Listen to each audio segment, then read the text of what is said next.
Hello दोस्तों, स्वागत है आपका स्लीपी क्लासेस में। आज आपके साथ हम मेंस 2022 के कॉन्टेक्स्ट में एस्से और एथिक्स की बात करेंगे। हम ये कह रहे हैं कि एस्से और एथिक्स के जो पेपर हैं, जो ये मिला के 500 मार्क्स हैं, this is the key to getting an AIR and all India rank. तो ये याद रहे कि हम ये नहीं कह रहे कि मेंस क्वालिफाई करने की चाबी है, वो तो है ही, बल्कि अगर आपको एक रैंक लेके आना है, you have to excel in these two papers. इनमें आपको अच्छे मार्क्स लाने ही लाने हैं, और इनमें अच्छे मार्क्स लाने मुश्किल नहीं है, पर एक स्ट्रैटेजी लगती है, एक प्लान अप्लाई करना पड़ता है। अगर हम मार्क्स के पर्सपेक्टिव से देखें, जो इस बारी मेरे पर्सनल इंटरैक्शन जो रहे हैं उन स्टूडेंट्स के साथ जिन्होंने रैंक हासिल किया है, और उन स्टूडेंट्स के साथ जिनका 5 या 10 या 15 या 20 या अप टू इवन 30 मार्क्स से जो मेंस रह गया है, इनवेरिएबली उनका क्या हुआ है कि 10-15 नंबर एसए में कम रह गए हैं, 10-15 एथिक्स में कम रह गए हैं, एंड मे बी किसी किसी केस में एक जीएस पेपर में भी कम रह गए हैं। नाउ जीएस पेपर के लिए आपके पास तरीके हैं। जीएस पेपर के लिए आप बहुत सारा कंटेंट पढ़ते हैं, अपनी कंटेंट की कवरेज बढ़ा देते हैं। आपको लगता है कि शायद मे बी हिस्ट्री इतनी वास्ट है, मुझे अच्छे से मैंने पढ़ी नहीं है, तो इस बारी मैं हिस्ट्री के और 50 टॉपिक्स के ऊपर पढ़ूंगा, किताबें, नोट्स पढ़ूंगा। आई will make short notes and I will prepare them in go. Geography में मुझे कॉन्सेप्चुअल इश्यूज हैं, वो मैं और अच्छे से इस बार करने की कोशिश करूंगा। बट ये जो दो पेपर है ना, ये वो पेपर्स हैं जिन पे आपको और भी ज़्यादा फोकस करना है। अगर आप लो मार्क्स ला रहे हैं एथिक्स में तो आप 70 तक रह रहे हैं, अगर आप हाई ला रहे हैं तो 110 तक ला रहे हैं। ये 70 से 110 की जो जर्नी है ना, 70 से 110 की ये जर्नी है, इसके लिए थोड़ी सी प्लानिंग चाहिए। आप रैंडमली उठा के कोई भी बुक नहीं शुरू कर सकते, कोई ऐसा न्यूज़पेपर नहीं है। किसी भी और जीएस पेपर के लिए आपके पास बहुत डिफाइंड अप्रोच है। आप प्री के लिए भी वो पढ़ते हैं। अगर आपसे पूछा जाए कि इकोनॉमी के लिए आप करेंगे, अपने मार्क्स कैसे बढ़ाएंगे, आपको राइटिंग प्रैक्टिस करनी है और न्यूज़पेपर्स में जो करंट अफेयर्स आ रहा है वो तैयार करना है। इकोनॉमी का करंट हैवी पेपर रहता है। सिमिलरली पॉलिटी के लिए भी स्ट्रैटेजी है, गवर्नेंस के लिए है, आईआर के लिए है।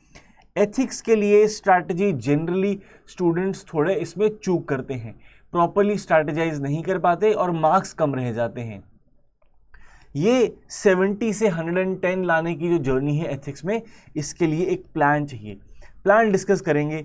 सिमिलरली अगर हम एस्से पेपर की बात करें तो आज से 3 या 4 साल पहले तक क्या ब्रेकअप रहता था कि आपके पास 6 या मे बी कभी कभी 7 टॉपिकल एसेज आते थे एंड 1 या 2 फिलोसॉफिकल एसेज आते थे, राइट। अब तैयारी जनरली आप ऐसे करके जाते थे कि टॉपिकल तो आप अटेम्प्ट करेंगे ही करेंगे, फिलोसॉफिकल करना पड़ गया तो देख लेंगे, but bulk of the preparation आपकी यहाँ पे होती थी। और क्योंकि ये स्लाइटली ईजियर टू राइट है, आपके पास कंटेंट ज़्यादा होता है, स्ट्रक्चर्स बेटर होते हैं, आपके हाईएस्ट अप टू 160 मार्क्स भी जाते थे। बट जब से यूपीएससी ने फिलोसॉफिकल एसेज पे फोकस करना शुरू किया है, अब आपके ज़्यादातर फिलोसॉफिकल एसेज ही आते हैं। अगर हम 2021 के मेंस की बात करें तो लगभग आपके सारे के सारे क्वेश्चंस जो थे वो फिलोसॉफिकल थे, राइट। अब फिलोसॉफिकल एसेज में आपका जो हाईएस्ट है वो 130 ही जाएगा, तो उससे आपको क्या नुकसान है? आपको कोई नुकसान नहीं है। हाईएस्ट 160 जाए, 130 जाए, आपका ये कॉम्पिटिटिव एग्जाम है, रिलेटिव ही सबके मार्क्स आने हैं।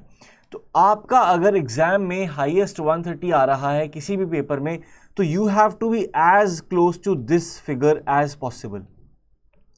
आप ये नहीं सोच सकते कि 160 क्यों नहीं आ रहे मेरे, 140 क्यों नहीं आ रहे, 135 क्यों नहीं आ रहे। 130 अगर हाईएस्ट है तो आपने कोशिश करनी है कि आपके मार्क्स अबव एवरेज हों और 120 से 130 की रेंज में हो, क्योंकि आपकी हाईएस्ट स्कोर जो गया है उस पेपर में 130।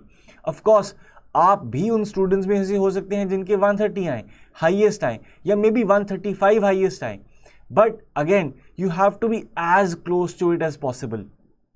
अगर आप प्लस माइनस 95% की रेंज में आ रहे हैं, यानी कि प्लस माइनस 5% की रेंज में है of the highest grade of marks, या आप कह ले हम टॉप 5% में हैं, ये आपके लिए समझना ज़्यादा आसान होगा, टॉप 5% में है in terms of your marks in the essay and the ethics paper, you have a very good opportunity at getting a very good rank।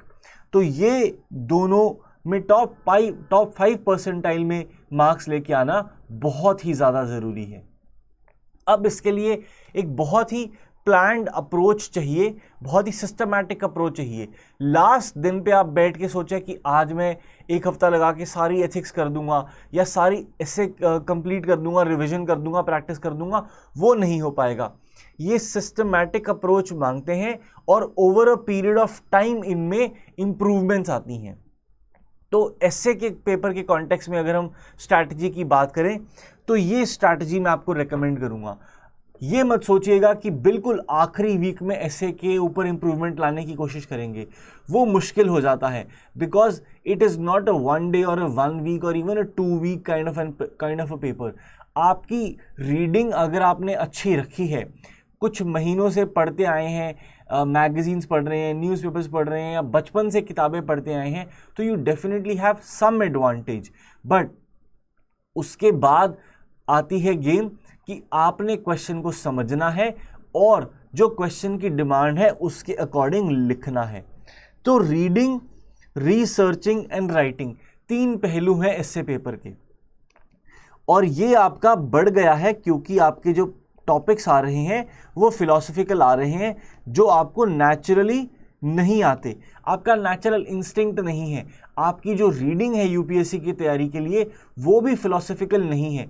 आप टॉपिकल ज़्यादा पढ़ते हैं, कंटेंट ज़्यादा पढ़ते हैं, पॉवर्टी के ऊपर पढ़ते हैं, एम्प्लॉयमेंट के ऊपर पढ़ते हैं, हेल्थ एंड सैनिटेशन के ऊपर पढ़ते हैं, वुमेन एंड चाइल्ड इश्यूज़ के ऊपर पढ़ते हैं, कॉन्स्टिट्यूशनल राइट्स के ऊपर पढ़ते हैं, बट फिलॉसफिकल बातें आप नहीं पढ़ते।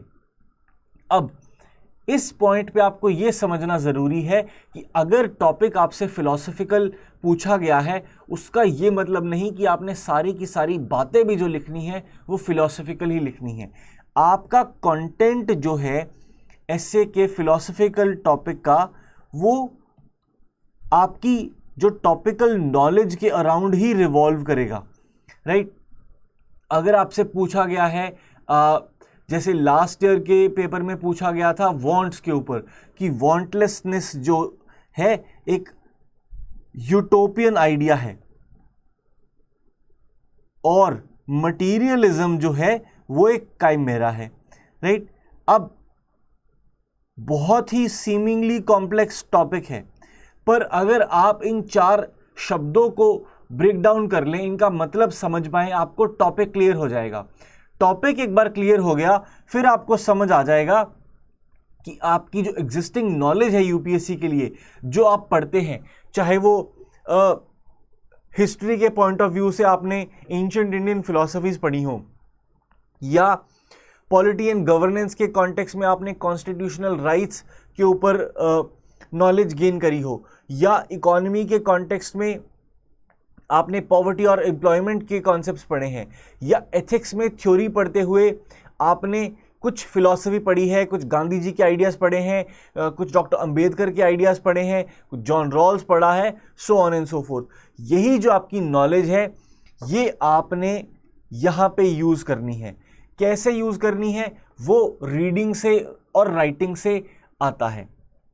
तो हर हफ्ते आप 3 घंटे डेडिकेट कीजिए, 3 आवर्स टू रीड। क्या वो कंटेंट पढ़ना है हम आपको रेकमेंड करेंगे। थोड़ी सी रीडिंग ज़रूरी है बिकॉज उससे आपकी दिमाग की सोचने की क्षमता जो है वो बढ़ती है, जो मेंटल होराइजन्स है वो एक्सपैंड होते हैं। तो बहुत ज़्यादा नहीं करना, हफ्ते में सिर्फ 3 घंटे डेडिकेट करो, 3 घंटे डेडिकेट करो रीडिंग के लिए। अब जैसे ही आपने ये 3 घंटे पूरे किए रीडिंग के, अब थोड़ी सी रिसर्च लगेगी इंडिपेंडेंटली कि कुछ पढ़ते हुए आपके दिमाग में सवाल उठा कि इसका क्या, तो उसके लिए आप कुछ इंडिपेंडेंट गूगल सर्च करो, राइट। अगर आपको लग रहा है कि आपको ये रिसर्च नहीं करनी है तो आप ये 1 आवर यहाँ पे रीडिंग में बढ़ा दो, 4 घंटे की रीडिंग कर दो, बट कम से कम 4 घंटे एक हफ्ते में अपनी नॉलेज को गेन करने के लिए लगाओ। अगर आपने 10 वीक्स ये स्ट्रैटेजी कर ली तो you will end up spending close to 40 hours on reading. अब अगर आप कंपेयर करो अपने किसी भी जीएस पेपर से तो ये 40 घंटे कुछ भी मायने नहीं रखते, क्योंकि आप जीएस के लिए तो कितना ही ज़्यादा वक्त लगाते हैं, बट एसए के पॉइंट ऑफ व्यू से ये 40 घंटे जो आपने रीडिंग में लगाए will take you from 90 to 130। 40 number का एडवांटेज आपको आ सकता है केवल 40 घंटे लगाने से। तो ये एक रियलिस्टिक पॉसिबिलिटी है। अपनी रीडिंग बढ़ा के आपने हर हफ्ते 2 घंटे राइटिंग प्रैक्टिस करनी है।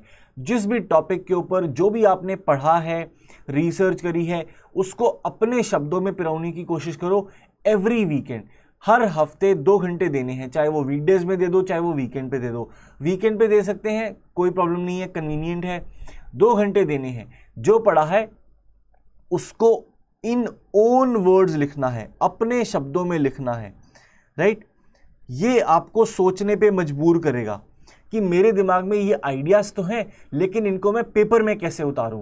ये सोचने पे जो मजबूर करने वाली जो आदत है, ये आपको एग्ज़ाम में बहुत ज़्यादा सफलता प्राप्त करवाएगी। बिकॉज इन दी एग्ज़ाम आपको ये चैलेंज नहीं फील होगा कि यार इसमें लिखूं क्या, कैसे लिखूं। बिकॉज वो जो मुश्किल काम है खुद के शब्दों में लिखने वाला, वो आप घर पे प्रैक्टिस कर चुके होंगे। ये जो लिखने वाली एबिलिटी है ये इनकम्प्लीट है अगर आपकी अंडरस्टैंडिंग नहीं है, और अंडरस्टैंडिंग डेवलप होती है रीडिंग से। तो ये 2 स्टेप अप्रोच है जो आपको करना ही करना है, राइट। आपको अपने शब्दों में चीज़ लिखनी है, लेकिन अपने शब्दों में लिखने के लिए आपको अंडरस्टैंडिंग होनी चाहिए किसी भी चीज़ की। और जितना ज़्यादा आप लिखेंगे उतनी ही ज़्यादा आपकी अंडरस्टैंडिंग भी बढ़ेगी। तो अंडरस्टैंडिंग होगी तो लिख पाएंगे, और लिखेंगे तो अंडरस्टैंडिंग और ज़्यादा बढ़ेगी। तो ये जो एक बेसिक बुनियाद है ये आपको समझनी है और अप्लाई करनी है। क्या आप रीडिंग मटेरियल हो, हम आपको रेकमेंड कर सकते हैं, लेकिन उसको पढ़ना आपको खुद होगा, उसके ऊपर लिखना आपको खुद होगा। क्या क्वेश्चंस है जो आप प्रैक्टिस कर सकते हैं फिलोसॉफिकल एसेज को लेके, वो क्वेश्चंस भी हम आपको रेकमेंड कर सकते हैं, बट अगेन पढ़ना आपको खुद ही होगा। तो एसे के ऊपर बहुत ज़्यादा फोकस रहे आपका, बिकॉज मार्क्स इसमें बहुत ज़्यादा पाए जा सकते हैं। और आजकल जो डिफ़िकल्टी लेवल आ रहा है एसे का, आपको ये रिकमेंडेड है कि आप प्रैक्टिस करें, क्योंकि कब आप 120, 110, 130 के स्कोर से 90 पे गिर जाएंगे पता नहीं चलेगा, बिकॉज एग्जाम डिफ़िकल्ट आ रहा है। सिमिलरली एथिक्स की थ्योरी को लेके आपको अपनी रीडिंग बढ़ानी ही होगी। आप जनरल जो टॉपिक्स पढ़ते हैं, जो हम अपने कंटेंट में शेयर करते हैं, उनके अबव एंड बियॉन्ड जाके मेंस वैल्यू एडिशन के लिए कुछ टॉपिक्स आपको देंगे। क्योंकि जब आप prelims cum mains PCM course में पार्ट होते हैं तो जो 70-80% कंटेंट है जो सबको पढ़ना चाहिए वो आपको पढ़ाया जाता है। बट अगर आपका प्री क्वालिफाई हो जाता है तो अब आपको अपनी बाउंड्रीज पुश करनी है, मेंस के लिए प्रिपेयर करना है। वो जो extra 10%, 20%, may be even 30% effort जो चाहिए होता है एथिक्स में इंप्रूवमेंट लाने के लिए, that is what you have to do, right. तो read and learn by doing some research, ये आपको करना है अगर आप मेंस लिख रहे हैं। जैसे ही आपने कोई कंटेंट पढ़ा उसके आपको शॉर्ट नोट्स बनाने हैं, बिकॉज सारा का सारा जो कंटेंट आपने पढ़ा है ये पेपर में याद नहीं रहेगा। इसके शॉर्ट नोट्स बना लो बुलेट फॉर्म में, और ये जो पूरी आपकी लर्निंग है इसको थोड़ा सा राइटिंग प्रैक्टिस करो एवरी वीक। अगेन 2 घंटे दो, चाहे हर वीक में, चाहे वीकेंड पे वो 2 घंटे ऐसे को दिए, 2 घंटे एथिक्स को दिए, बट वो राइटिंग प्रैक्टिस ज़रूर करनी है। जब आप 4 वीक्स के लिए अपनी ये रीडिंग एबिलिटी बढ़ा लेंगे, इस पर प्रैक्टिस करेंगे, देन केस स्टडीज़ में आपको इम्प्रूवमेंट दिखनी ऑटोमेटिकली शुरू हो जाएगी। बिकॉज जो आपकी नॉलेज का एक बेस है वो बढ़ चुका है, राइट। नॉलेज का जब बेस बढ़ गया है, अब आपने क्या करना है, depending on the case study asked, अपनी नॉलेज को अप्लाई करना है। अब आपकी जो ये एप्लीकेशन ऑफ नॉलेज है ये बेटर होगी जितना ज़्यादा आप लिखेंगे। तो आपकी अंडरस्टैंडिंग बन चुकी है थ्योरी से, अब आपने एप्लीकेशन करनी है अपनी नॉलेज की बाय राइटिंग मोर, और जितना ज़्यादा आप लिखेंगे उतनी ज़्यादा जो आपकी एप्लीकेशन ऑफ योर नॉलेज है वो बेटर होती जाएगी। तो ये कुछ प्रिंसिपल्स हैं जो आपने याद रखने हैं एसे और एथिक्स के लिए।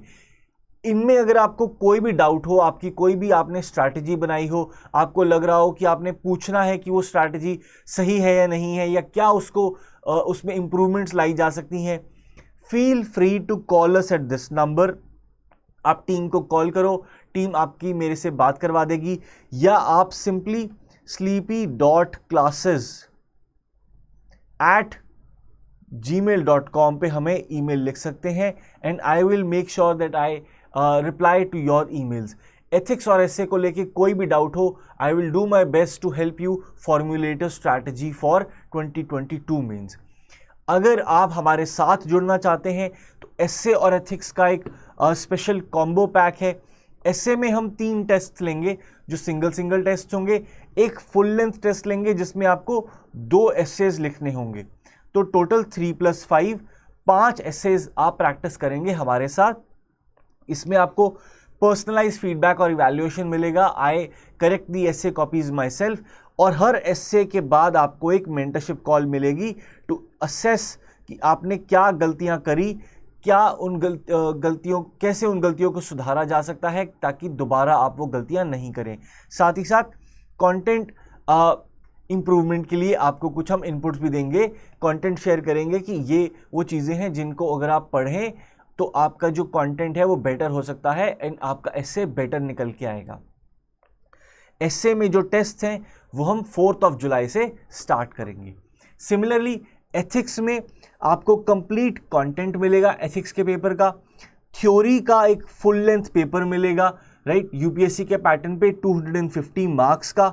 सिमिलरली केस स्टडीज का एक फुल लेंथ पेपर मिलेगा, फिर से ये यूपीएससी के पैटर्न पे होगा, 250 मार्क्स का होगा। एक पूरा का पूरा पेपर थ्योरी पे और पूरा का पूरा पेपर केस स्टडीज पे। इसके साथ 20 आंसर राइटिंग प्रैक्टिस के लिए क्वेश्चंस आपको दिए जाएंगे एथिक्स के, जो आप लिख सकते हैं कभी भी और हमसे चेक करवा सकते हैं। आंसर राइटिंग की जो प्रैक्टिस है वो हम 20 जून से स्टार्ट करवा देंगे, आप अपने कन्वीनियंस पे लिख सकते हैं आंसर्स, और टेस्ट जो है वो 11 जुलाई से स्टार्ट हो जाएंगे। तो ये एसे और एथिक्स का मॉड्यूल है। इसमें आपको एथिक्स में फोकस थोड़ा सा कंटेंट पे रहेगा प्लस आंसर राइटिंग पे रहेगा। एसे में फोकस ज़्यादा आंसर राइटिंग और इवैल्यूएशन पे रहेगा, बिकॉज कंटेंट आपको इस स्टेज तक आता है अगर आप प्री क्वालिफाई कर चुके हैं तो फोकस रहेगा कि आप लिखें ज़्यादा से ज़्यादा और लिख के अपनी इंप्रूवमेंट लेके आएँ एसे और एथिक्स के पेपर्स में। तो इन कोर्सेज का जो लिंक है वो आपको डिस्क्रिप्शन में शेयर कर दिया जाएगा। 2021 का जो मेंस का पेपर था, बहुत जो फिलोसफिकल एसेज आए थे, हमने बहुत ही एक कॉम्प्रिहेंसिव तरीके से डिस्कस किया था। मैंने प्रेरणा मैम के साथ मिलके उनकी जो पॉल साइंस की एक्सपर्टीज़ है उसको हमने टैप किया था कि आप भी कुछ हेल्प कीजिए, बिकॉज हेगल का भी एक क्वेश्चन आया था, व्हाट इज़ रियल और रैशनल के ऊपर क्वेश्चन आया था। तो वो डिस्कशन का भी जो वीडियो का लिंक है वो भी डिस्क्रिप्शन में आपके साथ शेयर किया गया है। तो डू वॉच दैट वीडियो। आपकी जो अंडरस्टैंडिंग है एसे की फिलोसफिकल टॉपिक्स को लेके वो बहुत सिग्निफिकेंटली इंप्रूव होगी, वो सिर्फ डिस्कशन सुन के ही। और अगर उसको देख के आपको लगे कि आपको हमारे एसे और एथिक्स के मॉड्यूल का पार्ट बनना है तो उसका भी जो लिंक है वो डिस्क्रिप्शन में आपको मिल जाएगा। तो hope to see you in the classes very very soon. All the very best for your mains 2022। Thank you.